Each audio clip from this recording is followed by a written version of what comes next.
ఆంధ్రప్రదేశ్లో ఇప్పుడు 3 ప్రధాన పార్టీలు ఉన్నాయి.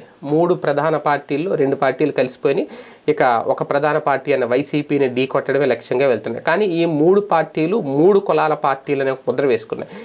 జగన్మోహన్ రెడ్డి గారి పార్టీ అంటే రెడ్డి సామాజిక వర్గం పార్టీ అని, చంద్రబాబు గారి పార్టీ అంటే కమ్మ సామాజిక వర్గం పార్టీ అని, పవన్ కళ్యాణ్ పార్టీ అంటే కాపు సామాజిక వర్గం పార్టీ అని.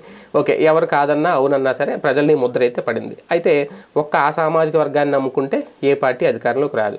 అన్ని కులాలు కావాలి, అన్ని మతాలు కావాలి, అన్ని సామాజిక వర్గాలకి న్యాయం చేస్తామనే నమ్మకం కూడా కలగాలి ప్రజల్లో. అప్పుడే అందరూ ఓట్లు వేస్తేనే ఏదో ఒక పార్టీ అధికారంలోకి వస్తుంది. అంతే తప్ప ఎవరికి వాళ్ళు మా సామాజిక వర్గం ఓట్లు మాకు చాలు అంటే, ఇప్పుడు రెడ్డి సామాజిక వర్గం చాలు మిగిలిన మాకు అవసరం లేదనుకుంటే జగన్మోహన్ రెడ్డి గారు గెలవరు.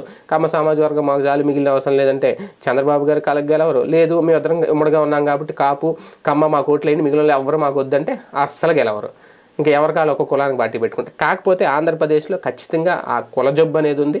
దాని నుంచి బయటికి తీసుకురావడం అనేది ఏ పార్టీ కూడా చేయదు. ఇంకా ఆ కులాలను రెచ్చగొడుతుంది. ఆ కులానికి మేము అది చేసాం, ఈ కులానికి మేము ఇది చేసాం అని చెప్పడమే రాజకీయ పార్టీల ప్రధాన ఉద్దేశం. కాబట్టి ఈ రచ్చ ఇంక ఇలాగే కంటిన్యూ అవుతుంది. కాకపోతే ఇప్పుడున్న పరిస్థితుల్లో ఇక్కడ కులం కాదు గుణం ముఖ్యం, బాగా పరిపాలించే వాళ్ళే కావాలి అని చెప్పి ఎవరైనా అనుకుంటారంటే ఖచ్చితంగా అనుకోరు.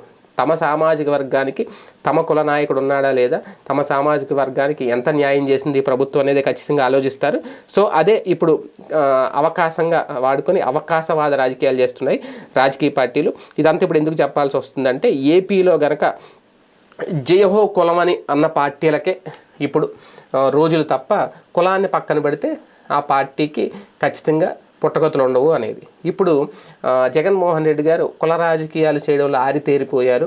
అన్ని కులాలను తమ వైపుకు తిప్పుకొని తాను అసలు ఒక రెడ్డి సామాజిక వర్గం ఆనికే వైసీపీ ఉందనే ముద్రను పూర్తిగా తొలగించుకోవాలనే ఉద్దేశంతో ముందుకు వెళ్తున్నారు. అందుకే రెడ్డి సామాజిక వర్గానికి గతంతో పోలిస్తే నామమాత్రంగానే సీట్లు కేటాయిస్తూ అదిగో రేపొద్దున చెప్పుకోవడానికి నేను రెడ్లకి ఎంతమందికి ఇచ్చాను, కానీ బీసీలు ఎంతమందికి, ఎస్సీలు ఎంతమందికి, మిగిలిన కులానికి ఎంతమందికి నేను ఇచ్చానని చెప్పుకునేలాగే ఆయన అభ్యర్థుల ఎంపిక జరుగుతుంది. ఒక రకంగా ఆయన మీద పడిన రెడ్డి కులముద్రను ఆయన చెరిపి వేసుకుంటూ మిగిలిన పార్టీలు కులాల కోసమే, ఆ 2 కులాల కోసమే, ఆ ప్రధానంగా వాళ్ళ కోసమే పనిచేస్తున్నాయని చెప్పే ప్రయత్నంలో ఆయన తెర వెనక పెద్దగా వ్యూహాన్ని రచిస్తున్నారట. అది ఒక సక్సెస్ఫుల్ మంత్ర జగన్మోహన్ రెడ్డి గారికి అవుతుందా లేదనేది చూడాల్సిన అంశం.